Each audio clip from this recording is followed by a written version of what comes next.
This is you in 2004, and you are happy because you aren't broke. You have a house and a well-paying job as a middle-class dude. Congrats! Skip to 2007, and one of two things happens to you. Number one, you lose your house and now you're sad because you have no house. Bummer, right?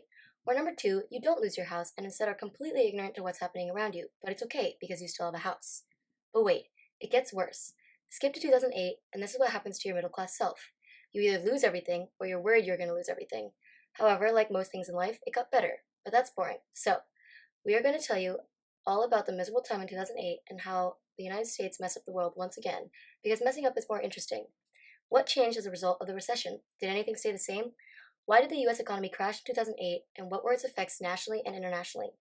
What were some responses to this crisis? Presenting the almost depression, the Great Recession, where most people were indeed depressed because they had no money.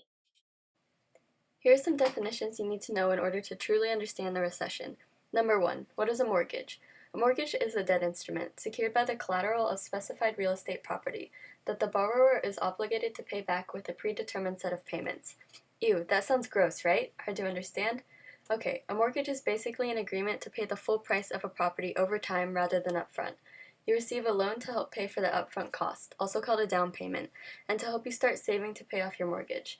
That way, you don't go broke the moment you buy a house. Number 2. What is a subprime mortgage? A subprime mortgage is a type of loan granted to individuals with poor credit histories, who, as a result of their deficient credit ratings, would not be able to qualify for conventional mortgages. In other words, it's mortgages for people with crappy credit. Good credit means that you've been doing well with paying your bills and paying off loans, whereas bad credit or low credit is when you decide not to or cannot pay back loans or bills. The problem with subprime mortgage lending is that it is almost guaranteed that the borrower will not pay back the loan. Okay, so if that's true, then why would lenders even offer the option of subprime mortgages if they know they won't be paid back? Good question, middle class dude. The answer is simple and selfish. In this case, the banks weren't expecting to be paid back because instead, they were pushing the loans onto investors. Subprime mortgages had higher interest rates, and investors were promised higher returns. It was no longer the bank's problem, but rather the investors. Okay, moving on. What is a mortgage-backed security? A mortgage-backed security, or MBS, has to have originated from a regulated and authorized financial institution, and is a type of asset-backed security that is secured by a mortgage or collection of mortgages. These securities must also be grouped into one of the top two ratings, as determined by an accredited credit rating agency, and usually pay periodic payments that are similar to coupon payments. Okay, this all sounds excruciatingly boring. We completely agree. It is. So let's break it down into simpler terms. First, in order to have a mortgage-backed security, you need a bundle of mortgages. The value of the bundle of mortgages will be backed or secured, meaning the price of the bundle will not rise or fall, almost like insurance on mortgages. When you buy a mortgage-backed security, you aren't buying the actual mortgages, but rather a promise to be paid the return that the bundle will receive. In a way, mortgage-backed securities are like investments in stocks, bonds, or mutual funds. Now here's the catch. Mortgage-backed securities have to be grouped into one of the top two ratings. What does that mean? It means that the mortgage bundles can't be worthless junk. You might be thinking, well, isn't that obvious? Yeah, we agree. But guess what? The housing bubble popped partially because these mortgage bundles were indeed worthless. Okay, last definition you need to know for now. Credit default swaps. A credit default swap is a particular type of swap designed to transfer the credit exposure of fixed income products between two or more parties. In a credit default swap, the buyer of the swap makes payments to the swap seller up until the maturity date of a contract. In return, the seller agrees that, in the event that the debt issuer defaults or experiences another credit event, the seller will pay the buyer the security's premium as well as all interest payments that would have been paid between that time and the security's maturity date. Trust us, we completely agree. This is boring. Okay, so basically, a credit default swap is insurance against non-payment. What does that mean? It's insurance for you if someone else cannot pay back a loan. Using a credit default swap, the buyer can control the risk of their investment by moving all or a portion of the risk onto an insurance company or other credit default swap sellers in exchange for a periodic fee. That way, the buyer of a credit default swap gets credit protection and the seller guarantees the worthiness of the debt security. So now on to the actual crisis of 2008. It's important to understand how and why the economy took a major downfall in 2008 and how it affected not only the people in the United States but people all around the world as well. Okay, so now for some causes. The first and probably the most important cause of the crisis was the popping of the housing bubble in 2007. For the most part, most of the population could not foresee the popping of the housing bubble, for many did not even suspect its development. But when the bubble popped, millions of people lost their homes and jobs. So how did the whole world miss something as important as the development of a housing bubble? Well, no one looked. The people who did look tried to warn the rest of the population and even some of the banks, but no one would listen to them. Why? That's simple. The development of a housing bubble didn't make sense when housing prices were peaking in 2006. But when 2007 hit, those sky-high prices fell quickly. And like the domino effect, it hit the US financial sector and eventually hit financial markets overseas. The housing bubble formed for several reasons, including the interest rates being kept low in the early 2000s, secularization, which means that loans can be packaged into financial securities, which are then sold to investors on Wall Street, and the challenge presented to credit rating agencies to assess and rate the risk and creditworthiness for financial institutions appropriately. As said earlier, the key source of the recession was clearly the popping of the housing bubble and the ensuing financial crisis. In just a few months, there were trillions of dollars of household wealth that were completely destroyed. This caused a rapid decline in consumer spending. Fast action was taken by the Federal Reserve and the Treasury in the fall of 2008, and that helped to avoid an all-out panic. However, through that winter, stock prices kept falling and credit standards were steadily tightening. Another reason no one suspected or listened to warnings was because it would be an inconvenience. I mean, imagine someone just told you that you were about to lose your home and the economy was going to tank because of this bubble popping. In a way, it was like Chicken Little claiming the sky was falling. No one believed him until it actually happened. Because why prepare for something that may never happen? Now we will talk about shorting. Shorting is a little bit complicated, so we are going to explain it using cookies. Let's say that you want to make cookies and your friend wants to buy them. They will pay you for the cookies even though you haven't made them yet, and they tell you have 10 days to get them the cookies. You make this deal because you think that in those 10 days the price for ingredients will go down and therefore allow you to make the cookies for less than you sell, yielding a profit. This is what shorting is. It is trying to predict that the prices will go down before they actually go down, and using that to your advantage to make more profit.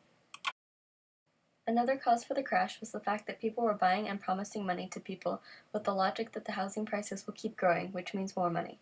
When the housing prices suddenly stopped going up, the people were left unable to pay others back, and it caused the inevitable. Everyone lost money. The US was not the only country having a recession around this time. In fact, there were few countries that didn't feel at least some of the effects. The biggest and most immediate effects of the financial crisis of 2008 were the loss of jobs and the loss of homes. The beginning of 2008 showed the decline of unemployment and the adding of some jobs. However, this lasted for only January. Once February hit, the job sector took a plunge. A little less than 100,000 jobs were lost in the second month of 2008, and soon by November, a little over 800,000 jobs were lost. The loss of homes was almost immediately after the popping of the housing bubble in 2007. When housing prices began to decline significantly, the market decided that U.S. housing was no longer a super investment, and many people who were deeply invested in it lost a lot of money. The price of a house that John Doe bought in 2006 was no longer the price at which he bought the mortgage, so John Doe would have to default because he wouldn't be able to pay it back. Remember those subprime mortgages we were talking about earlier? Yeah, that thing that people with crappy credit bought? Well, before the popping of the housing bubble, the sellers became greedy and cocky. They sold more subprime mortgages than regular mortgages. Is this bad? Yeah, this is really bad. Why? Because subprime mortgages rarely got paid off. So what does that mean? It means that the banks aren't making money. And the less money the banks make, the less money they can lend out. It becomes a huge domino effect now. If the banks don't make money, then they don't have as much money to loan out. If the banks don't have the money to loan to consumers, the consumers can't buy. And when people don't buy, markets fail. And what happens when markets fail? People lose jobs. When people lose jobs, they lose money. So what were some responses to this crisis? Well, like all financially related crises, there was mass panic. People freaked out, and they had a good reason to. Remember your ignorant self in 2007? Yeah, well now your ignorance has put you in the crap hole with everyone else. But it's not your fault. You didn't know what was going to happen. An average Joe like you wouldn't be able to predict the crashing of an entire market. But of course, there was plenty of blame going around in response to this crisis. Yeah, I bet at one point you blamed the government and the lack of regulation they had over the markets. Or maybe you blamed the banks and lenders for making riskier and riskier lends. Basically what happened was simple. The Federal Reserve had a huge bailout plan that would prevent the country from falling into a depression. Wow, that seems like such an easy solution, right? Wrong. Yeah, we avoided a depression that could have ruined the whole world in terms of the economy and trade, but what actually ended up happening was that the government forced the banks to save some of the worst lenders in the housing bubble, then turned around and accused the banks of the crimes that those companies committed, even though those banks were forced to acquire them. All that money was used to bail out companies and businesses that contributed to the fall of the housing market, and basically they received a scolding and just kept doing the same thing. Well, the response of the people was almost just as unfair. People who bought subprime mortgages were mostly made up of the poor and immigrants. So who do we blame for the crisis? Yeah, the immigrants and the poor. Why? Because they were the ones who bought those subprime mortgages. We also blame the government because when in doubt, we always blame the government. In 2008, Obama passed the American Recovery and Reinvestment Act, which included $787 billion of tax cuts and spending. American families received more than $200 billion in tax cuts and in relief payments. Basically, Obama started a bunch of projects and cut taxes so people could spend more and try to stimulate the economy again. This is one reason why we didn't have a repeat of the Great Depression, but we were awfully close. Some cities recovered really well from the recession, and the housing prices were back up again. But that was in the more fortunate cities, whereas some cities didn't recover for a while, particularly those whose economies relied heavily on the housing market. So what made this recession different from the Great Depression? Well, the obvious thing is that this recession didn't turn into a depression. So yay America for only messing up a little, if you want to call this little. In the 1929 crash, the government failed to respond in a way that would help, and instead made everything worse by cutting government spending on tariffs and imports. Well, since the government did everything wrong, they knew what not to do in the 2008 recession. Instead of restricting the money in trade and trying to preserve money, the government added money to the economy. In a way, the government guaranteed the well-being of the economy. The government can basically do whatever it wants, and so it did. It made more money and put it into everything. This worked because as people became scared that those they were making deals with might not have enough money, they wanted to conserve money. The government providing money for circulation ensured that the people could feel safe about making a deal and getting their money. The 1929 crash helped to encourage the depression that would follow as a result. It is highly debated that the stocks were way overpriced, which would have contributed to the bubble that formed and later popped. For example, in a 4-year period starting in 1925, common stocks rose by roughly 120%. In 1932, the stock market had lost 90% of its value since 1929. The years of prosperity before 1929 created a false security that the prices would continue to rise, similar to the 2008 recession. What goes up must come down. All in all, the economy tanked because of the popping of the housing bubble and making risky loans due to incorrect assumptions about the upward trend of the housing market. As a result, the world economy took a nosedive with the United States, except for China, because it's China. But just wait, their day will come. And what were the responses? People freaked out, blamed the government, banks, immigrants, and even the poor, and the government decided to throw money at the problem to prevent a depression. So why is this important? You heard us constantly say this is boring, right? Well, as boring as this may seem, it's important. There's a good old saying, history repeats itself, and it has. This is going to happen again. It's inevitable. However, with this video, you can understand why this happened and how people responded and will respond.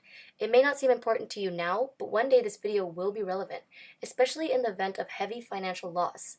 One day, you will look back and think, I should have paid attention during the final project presentations in Miss Barnes' class. Or you could just look this video up on YouTube. Whatever works.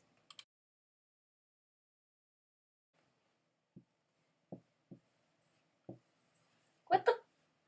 That is not a house. Okay, that's not a house. Yes, it is. No, it's not. Yes, it is. It looks like a potato. It's not a potato. It's a house. How come that one doesn't have a window? I'll give it a window. Last I checked, windows don't go all the way, actually. Obliged, but you don't know how to read, and that's why you said obligated, because you obviously don't know how to read the script. Yeah, it is the same script, the same thing, but it specifically says. Wait, what page is it on? I don't know. It was a obliged. Where is it? There we go. That the borrower is obliged to pay back with a predetermined set. Friends and neighbors. But you said Wait, what? You said obligated. Same thing. No. Yes. No. They won't know. You aren't doing a direct quote. This is a direct quote. Therefore, you have to quote. Wait, where's... Oh, headphones. Marina, I'm trying to record here. I actually don't know where this source came from. You use Wikipedia, Kelsey? I don't think I did. Is You use Wikipedia. It says Wall Street crash of 1929. Wikipedia. that me? Duh! You're the one who did synthesis. This is why we had like a bajillion takes, honestly. Now here's the I catch. really gotta pee. Mortgage-backed securities. Marina!